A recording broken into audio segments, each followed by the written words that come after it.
I'm going to talk to Scotty Morris, the lead singer and the banjo player. Hey, guys. What's up, Scott? How are you? Hey, man. How long you guys been together for? 20 years, man. I know. I was going to say you guys have been around a long time. And, Putting in some years. And, man, you have been making great music for years. Thanks, guys. The guys are the band taking over. Now, how many guys you got in there? 9? We got 9 dudes, yeah. And 7. The 7 guys are the 7 core guys in the band. We've been together for 20 years, and it's all the same dudes. Wow. Yeah. Now, what is that like? There's never been anybody ever steal anybody's weed? Anybody ever get into, like, some spats on the air? We always steal each other's weed.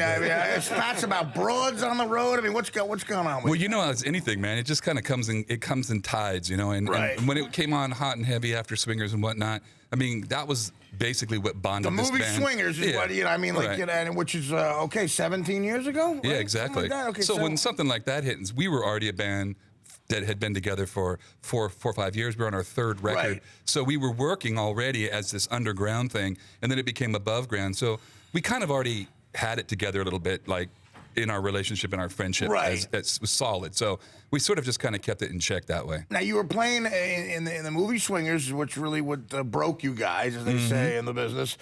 You were playing a bar in Hollywood, in Los Felix. Los Felix, which is a bar I went to quite a bit because I went to L.A. in 1995. That's when it was. I moved out there in 1995 to do a show called Mad TV.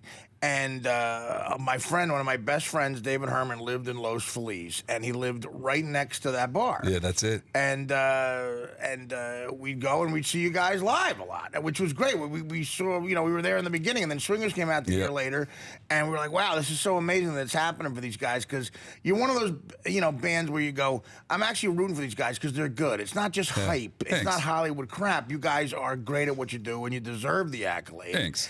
And now, have you done a lot of the road and everything? And that's all we do, man. Yeah, you just the music business changed so much that the road is basically what we do. And and to be honest with you, man, I mean, I think that's where it's from. That's what it's from. Yeah, that's what this music is, and that's what all of us want to do. And we never took time off. I think the most we've ever taken off in the entire career might have been in one stretch 3 or 4 weeks, maybe, period, in the entire time in our career. Wow. Yeah. Now, did you do a lot of Europe, overseas? Yeah, too? we do everything. We do Europe, we do Asia, we do Australia. Wow, man. Yeah. So that's States. I mean, now you as a musician, John, you got I was watching John. Whenever we get a band in that you could tell, because John's a musician as well. You know, is really good at what they do. I could tell the look on John's face. He really appreciates. You did. He really appreciates a good band, and you clearly love these guys. Yeah. Well, of course, I was. When we were talking during the break, there are very few opportunities for amazing woodwinds and brass, you know, to be so big time. Right. And these guys are what a great opportunity. I'm interested in, you guys are kind of maintaining, you know, the purity of the 20s, you know, like the swing sound, the big band sound. Nothing pure about the 20s, my friend.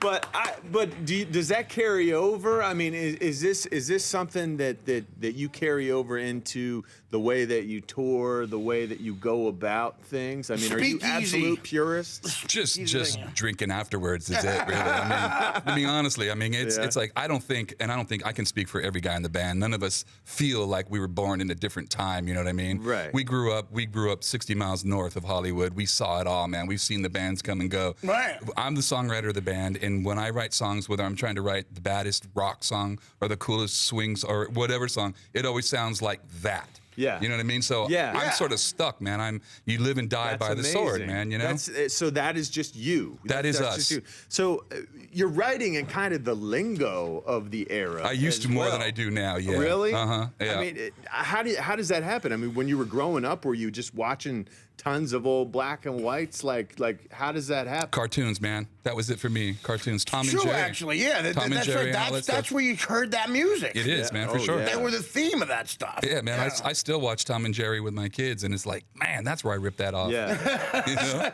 So Why Me, that last song that you played, is it true that you wrote that based on your idea of what old black and white Mickey Mouse bands would play? Well, listen, he said it right. It might have been Ice Cube who said it like this.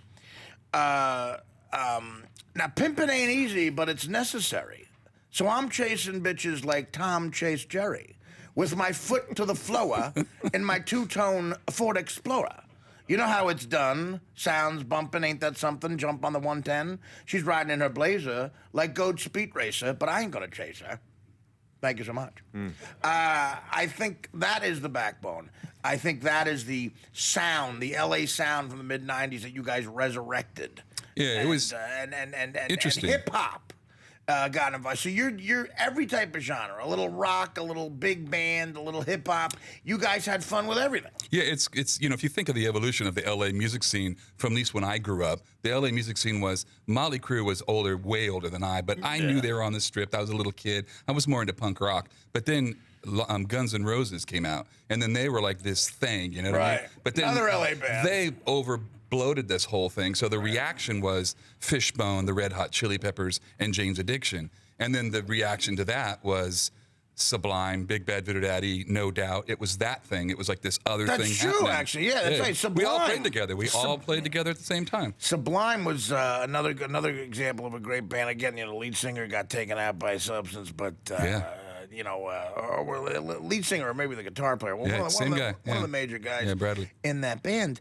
Now, when you hear about stuff like that, does it scare you as a musician? Did you ever go to the deep, darker stuff? I never went to the deep, darker stuff, man. There's no way, because our show is so hard, man. Our tunes are hard, and so if I go out anything other than maybe a drink or two, and I got those 8 other guys. If I suck, man, on the tour bus, man, they let me have it the whole time. Now, is the music in a way a high for you? Because I know that's what gets to me with comedy, and I've done every drug there is, and I get mad at myself when I have a bad show. Yeah. And the crowd too. Your fans come to rely on you, and they pay money to come out and see you. And then if you're messed up or hungover and you give them a crap performance, you really do feel bad. And nowadays on Twitter, they let you have it immediately. Yeah, exactly. Like if you sucked at 12:08 a.m., you're on your way home at 12:15 a.m. Yeah, you're done. And you suck. Yeah. It's all over the place. And then you feel awful. Then You really do. It hits you. Yeah. For you nameless, faceless jerk-offs out there, it works.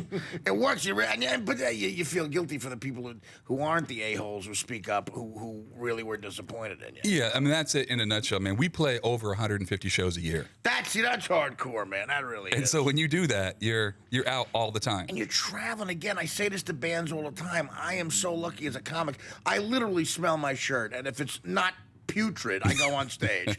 You got make sure the trombones are polished, if I could use that double entendre. The trombone's polished. And beautiful suits. You look good. You look the part. You guys are shaven. Yeah, right. I look like a homeless guy who learned a bunch of dick jokes. That's your thing, man. I guess, but your thing is more commitment. It's more show business, and I appreciate that. I do. Thank you. Yeah, it is more show business, man. I mean, and that was the thing when we first came out.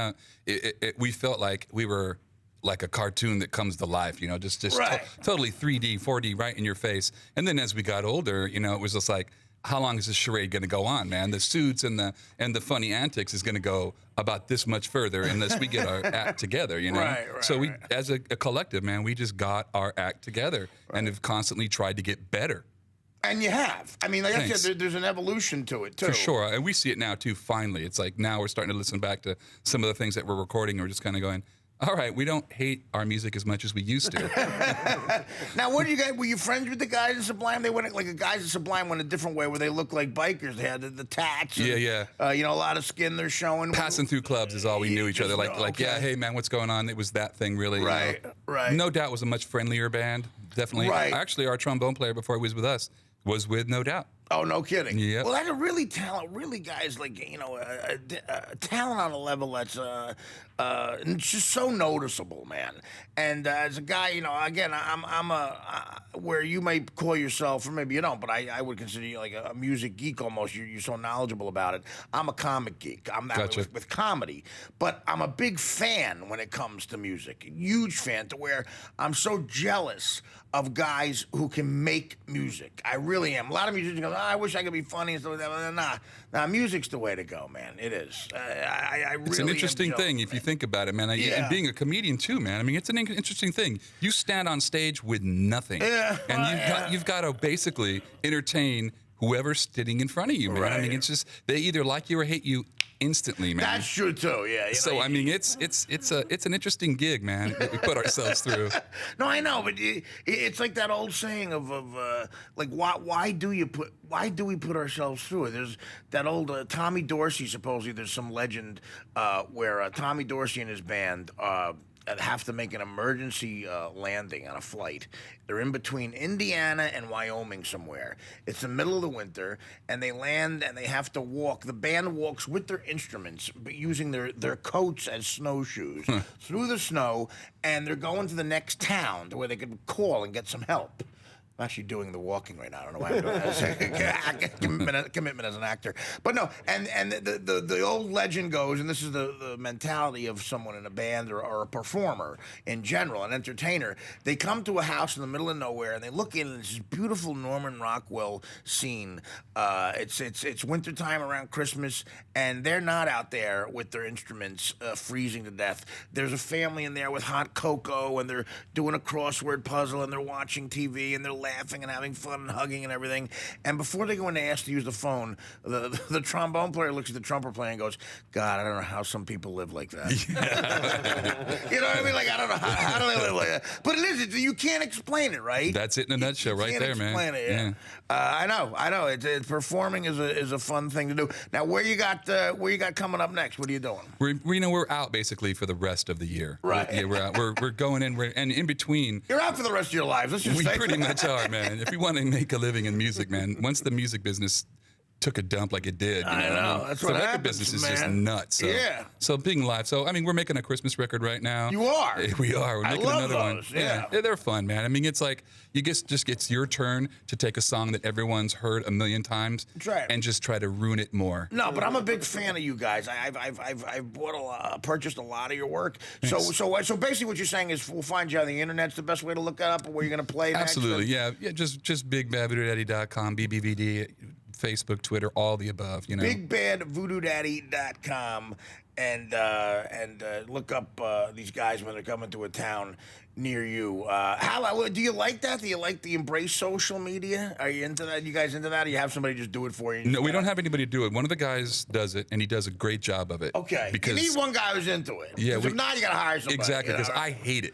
Yeah, a lot of people like honestly, that. I do. Yeah, I hate it. You just want to get on. I suck at it, man, because it's. Well, you're being honest. You just want to get on stage and do your thing. That's it, man. It's good for stand-up comics. We embrace it. Well, because you say funny stuff on there. Well, I mean, look. I say stupid stuff on there, man. You know, it's good and bad because when social media came out, a lot of comics had a chance to make a lot of money, and the reason they made a lot of money was because you had these chicks, or these famous dumb chicks who like Paris Hilton or Kim Kardashian. They wanted to seem clever on Twitter, Oh, so they they were would hiring hire them? comedians to pretend they were, Smart the and person, funny, yeah. right? And I have no proof of this, but like my manager actually said to me, "What if, just as a scenario, like just take for an example, if this were to happen, would you want to write tweets as Kim Kardashian?"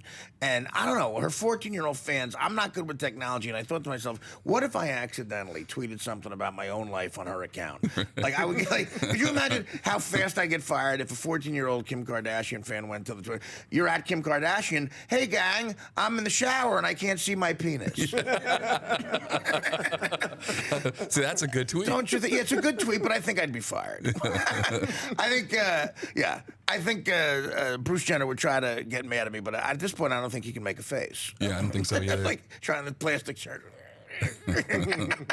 I don't know. It's a weird world we live in, and I think you guys are welcome.